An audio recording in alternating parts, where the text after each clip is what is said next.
It's Sunday, December 21st, and it's time for Q&A because we haven't done one of these in a while. And I've got some great questions here. What is that accent?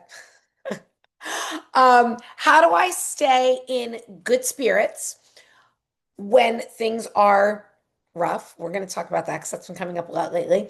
And my favorite holiday cheat meal, which I feel like I just answered, but it's a good question. So we're going to talk about that.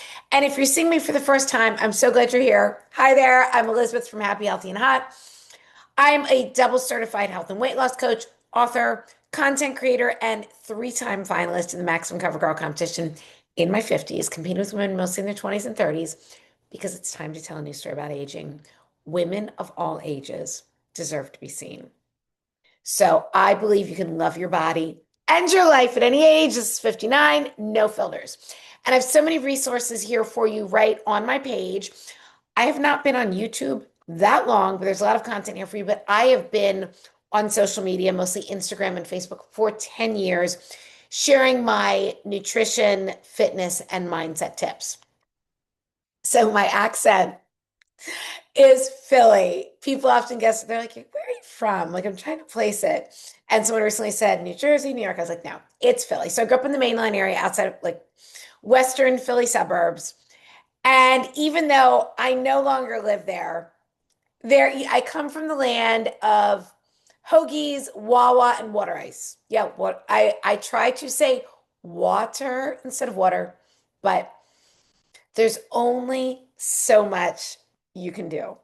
Um, okay, about the good spirits. So, it's not about toxic positivity. It's not about everything's amazing when it's not. I believe in feeling our emotions, but not turning that into the story of how everything goes for us. And it can be hard sometimes. So I think the reason I am now able to overcome things, able to go through hard things and stay, relatively calm and in pretty good spirits most of the time is because I've done so much to reprogram my subconscious mind.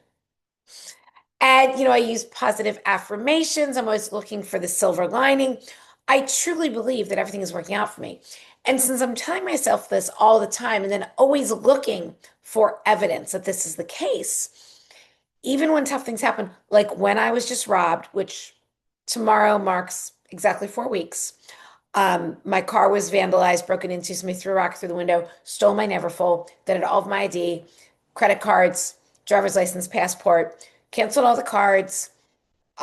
Car was trashed, which was a loaner car from my BMW dealership, brand new 5 Series. So much to deal with. But after canceling all the cards, I thought, oh, all is well. It was still, it's a lot of expense replacing all these items, a lot of hassle, obviously. Then the next day, find out that somebody is using my passport, posing as me, and cashing bad checks. It's literally modern day bank robbery. Even after that person was in jail, was actually caught in a police station in jail, a week later, um, there were still some weird things going on at one of my banks. So none of this has been fun. I wouldn't wish it on anybody. I would say the hardest part has been losing personal items that were really special to me. But from the very beginning, I just said, I know I'm trusting this is all working out for me because I know that everything is always working out for me. I'm always in the right place at the right time. So I allowed myself, I felt the frustration, the sadness, the anger, all of the things. Um, Fear. There's some fear involved, not gonna lie. I felt those things and kept saying, I know this is working out for me. I know, and since then, excuse me, I have the hiccups. There have been so many positive connections made, so many synchronicities, and things truly are working out for me.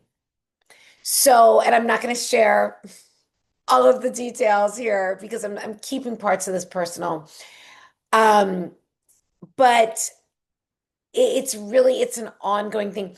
It's looking back at the past and saying, "Oh wow, I'm glad that thing didn't work out because it made room for something better."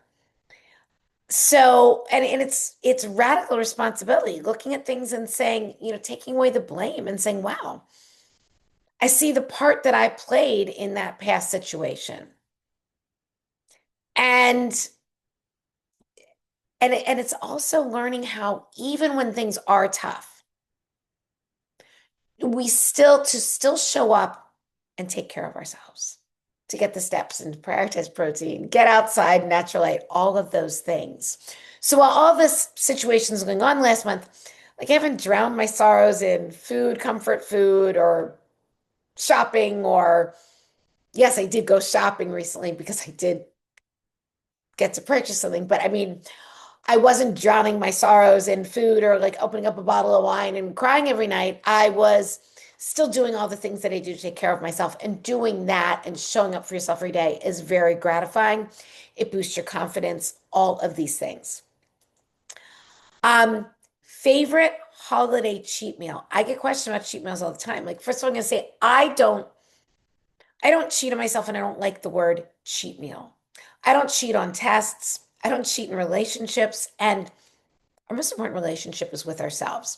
I enjoy my food with intention, but I don't ever eat stuff that's going to make me feel like crap knowingly. So I am, first of all, I think people make a bigger deal out of this time of year. They kind of look at it as from like Thanksgiving on, it's just a free for all. Not every meal is some big celebration. You're not at a family gathering or gathering every single day. I look at this time of year as a time to do all the things that I'm always doing, prioritizing protein and produce. And then like I'll be at my sister's for Christmas Day and I will enjoy a delicious meal, but I'll still be prioritizing protein and produce. So for me, like my favorite meals, holiday or not, are not cheats. My sister's makes like a giant filet. Like I'll have filet. And I'll have more like good cheeses and stuff like that than I normally would. Maybe I will have a little bit of chocolate. I don't know. I'm not going to eat bread because bread makes me feel like crap. Bread makes me very inflamed. So I don't want like any of that stuff. But I just think this whole thing of I'm going to be so good and then I'm going to cheat. No, you can plan to eat intentionally. But for me, I really I don't say like 80/20 or any of that. I know what I feel good eating and what I don't feel good eating. So sometimes do I have some really high quality dark chocolate or even a Hershey special dark bar, which I love? Absolutely. That's just planned out. I know I'm having it. Do I, when I'm out, have a cocktail? Do I have my CoverGirl cocktail? I do. Not every single, because that's something I enjoy. But all of this is done with great intention and knowing what works for my body.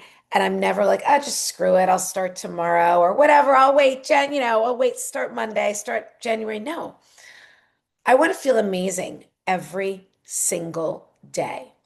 And if you're thinking, oh, but Elizabeth, my mom makes this and she'd feel so bad if I didn't eat it. I mean, that could be a conversation between you and your mom, but I just want to say a really powerful statement, really powerful phrase that we don't use enough is no, thank you. You can say no, thank you to the invitation. No, thank you to the second glass of wine or the first glass of wine. No, thank you to the pumpkin pie or pecan pie or whatever thing it is. You can say yes, please, or no, thank you. And they're both okay. So I'm going to sign off. Leave any questions in the comments, and I'll be back here again soon.